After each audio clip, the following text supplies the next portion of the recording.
पाकिस्तान ने भारत को पहली बार किसी वनडे टूर्नामेंट के फाइनल में 1986 में शिकस्त दी, जब शारजाह के स्टेडियम में आखिरी गेंद पर तारीखी छक्का लगाकर जावेद मियांदाद ने पाकिस्तान को पहले ऑस्ट्रेलिया कप में कामयाबी दिलाई।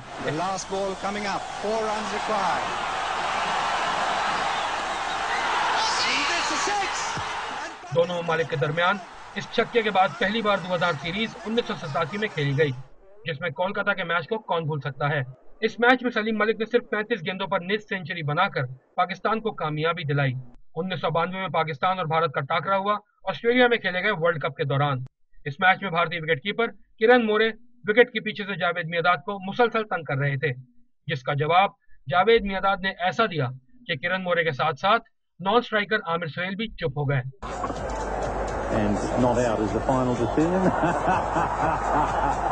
आमिर सुहेल बोले, लेकिन 4 साल के बाद। आमिर सुहेल ने एक शॉट लगाते हुए प्रसाद से बॉल उठाकर लाने को कहा, जिसका जवाब अगली गेंद पर उन्हें मिल गया।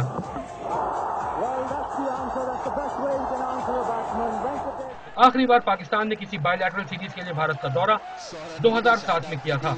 इस सीरीज में तीसरे वनडे के दौरान रन लेते हुए शाहिद आफरीदी गंभीर के सामने आ गए, जिस पर दोनों खिलाड़ी एक दूसरे पर बरस पड़े।